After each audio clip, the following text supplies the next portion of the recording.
Hi, my name is Kasmin Daniel and my teammate is Eva Glenn Robert from Group Extra. We are currently in third year in mechanical engineering at UITM Shah Alam, and today we will present our poster about educating the public towards an understanding of e-waste. Before we continue, let us be clear, what is e-waste? E-waste is defined as anything with a plug, electronic cord, or battery, from toaster to toothbrush, smartphones, fridge, laptops, and LED televisions that has reached the end of its life, as well as the components that make up these end-of-life products. E-waste is also called waste electrical or electronic equipment. Currently, only a few countries have a uniform way of measuring this waste. E-waste comes from many sources, including households, businesses, and governments. E-waste may contain precious metals such as gold, copper, and nickel, as well as rare materials of strategic value such as indium and palladium.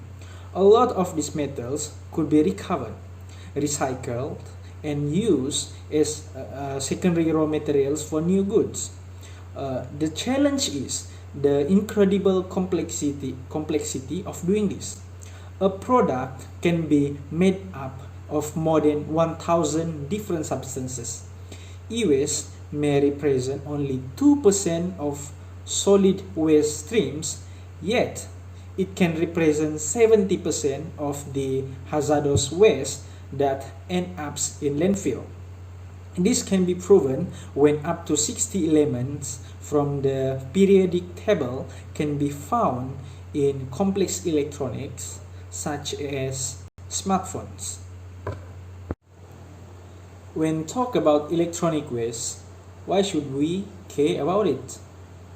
Electronic waste represent fastest growing waste stream, as well as our advancement and incorporations of electronic into our daily lives. For instance, in 2019, global electronic waste estimated around 52.6 million tons and even more.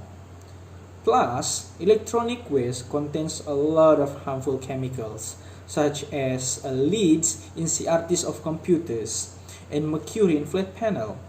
And these chemicals not only harmful to human health but also degrading the fertility and beauty of environments. That's why electronic waste management is a crucial thing in these current situations. We need to manage this waste to keep our environment livable for the next generation. Electronic waste takes a long period of time to decompose. They are not like the organic waste.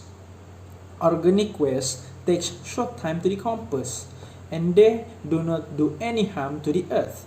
But in the case of electronic waste, the scenario is opposite of that. It is a great threat to the earth. So, for better environment with pure air, electronic waste management is required. Now I'm going to continue on how to raise awareness about this e-waste management. Basically, there are four main things that could help in raising awareness among people about this e-waste management. The very first one is, as you can see on the first point, whereby making DIY e-waste project. We can do many simple DIY creative project from this e-waste. By doing the DIY project, we could reduce the amount of e-waste in dump site, enhance people creativity, and at the same time, we could generate money from this DIY project too. At the second point, we could educate people about the proper disposal of waste through campaign in social media. As we know nowadays, most of the people are using social media every day in their life. By viral posting about the importance to care about e-waste, people will become more aware of it, and they will tend to take care of our planet Earth by recycling the e-waste. On the third point, we also can make use the technology by using the application and in our device. For example, the tracker for e-waste, which could be downloaded in our mobile phone to track on how much they recycle for their e-waste, which place they can recycle for their e-waste, and give point to the user who are actively using that mobile application. Last but not least, the authorities should take part in helping to raise awareness about this e-waste too. More recycling bins should be installed in town, residential area, or even in village too. I could say most of the places in Malaysia still don't have proper recycle bin for e-waste items, especially in the small village or small residential area. So this should be done to raise awareness to people to keep on recycling their e-waste correctly. Next, we're going to discuss about how to utilize engineering method in solving the e-waste problem. There are three main methods altogether, and the first one is the e-waste problem can be solved by having the biodegradable electronic circuit. The researcher team from Stanford developed a biodegradable electronic circuit and a new biodegradable substrate material for mounting the electrical components. This substrate supports the electrical components, flexing and molding to rough and smooth surface alike. When the electronic device is no longer needed, the whole thing can biodegrade into non-toxic components. They are using natural dyes that dissolve in acid with a pH 100 times weaker than vinegar. Next, the e-waste materials also can be used as an alternative for aggregate in concrete.